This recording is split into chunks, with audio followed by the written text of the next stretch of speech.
Dans un pays qui sème, ce ne sont pas les politiciens sèment quoi? Puisque parfois, ils n'ont même pas de travail. Et son travail, c'est la politique. Dans un pays, ceux qui sèment, ce sont les entrepreneurs. Ce sont les entrepreneurs qui produisent la richesse. Le fonctionnaire, c'est juste un gestionnaire de la richesse produite par les entrepreneurs. L'entrepreneur, c'est un créateur de richesse. Il se lève un matin, il se dit, je vais créer, par exemple, une agence de com. Cette agence de com doit apporter des services de com aux entreprises. Donc, il vient de créer une initiative. Cette initiative-là lui permet de développer des offres de services. Ces services-là, il les propose aux entreprises. Ça veut dire qu'il valorise son talent et son expertise. Ces entreprises-là lui donnent donc de l'argent en compensation de ce talent qu'il apporte. Donc, il vient de créer de la richesse. Quand il crée cette richesse, qu'est-ce que le fonctionnaire fait? Le fonctionnaire vient taxer une richesse qui existe déjà grâce à l'entrepreneur. Donc, le fonctionnaire vient dire, OK, on va prélever les impôts, on va prélever la douane, on va prélever la taxe de telle chose, telle chose, telle chose. Et ce sont ces prélèvements-là qui permettent de payer même les salaires des fonctionnaires, de construire les routes, de construire les hôpitaux, ainsi de suite. Parce que cette richesse va permettre de pouvoir faire des initiatives.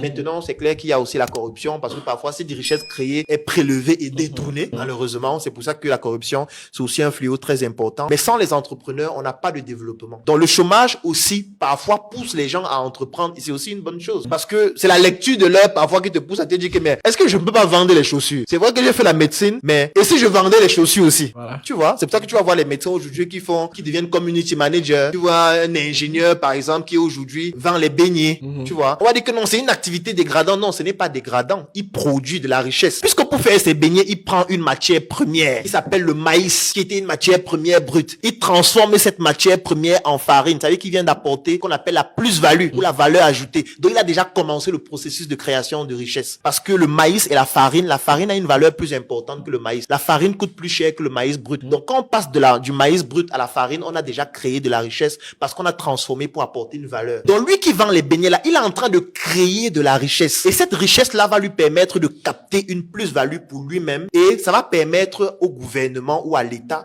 de prélever une partie de cette richesse pour faire fonctionner le pays. Maintenant, lui aussi, avec cette richesse, il va recruter des personnes. Donc, il est en train de contribuer à réduire le chômage. Avec cette richesse, il va se développer lui-même. Et quand il se développe lui-même, ça veut dire que ça garantit aussi à ce que sa famille soit développée. Il va payer l'école pour ses enfants. Ça va augmenter le taux de scolarisation. Il va s'occuper de sa femme. Il va s'occuper de sa belle famille, ainsi de suite. Donc, les entrepreneurs sont le trésor du développement d'un pays. Et ces entrepreneurs-là, parfois, sont créés grâce à la lecture de l'heure qui découle du chômage. Donc, moi, je trouve que le chômage, d'une part, est dangereux parce que ceux qui ne sont pas résilients peuvent être détruits par cela et ça peut les pousser dans des travers. Mais d'une autre part, moi, j'ai appris, même par mon parcours, que c'est dans des périodes de turbulence, dans des périodes difficiles. La preuve, je me suis lancé pourquoi? Parce que j'étais au chômage. C'est aussi mon histoire. J'ai fait le concours d'intégration, je n'ai pas passé. J'étais de garde en remplacement d'un collègue à l'hôpital. Après, je me suis dit, mais attends, autant mieux me lancer aussi une fois en entrepreneuriat et je me suis lancé grâce au chômage. S'il n'y avait pas le chômage, si j'avais eu mon concours, j'avais eu mon matricule, c'est que je ne serais pas dans ce podcast. Je serais dans un hôpital à, je sais pas, à Tcholéré quelque part où je sais pas où, en train de faire ma médecine calmement et jongler jusqu'au jour où je vais mourir dans l'anonymat, tu vois. Oui. Donc, il a fallu cette frustration profonde découlant du chômage, de la lecture de l'heure, pour que je me lève et je me dise, mais attends, les choses doivent changer. Et c'est la même chose que les jeunes qui sont au chômage doivent faire. C'est vrai que le chômage ne touche pas seulement les jeunes, mais tous ceux qui souffrent, que ce soit du chômage ou de d'autres formes de souffrance, doivent comprendre que le plus grand carburant d'un entrepreneur, c'est la frustration. Donc, ils doivent transformer cette frustration-là en un carburant qui va les pousser à entreprendre et à changer leur vie.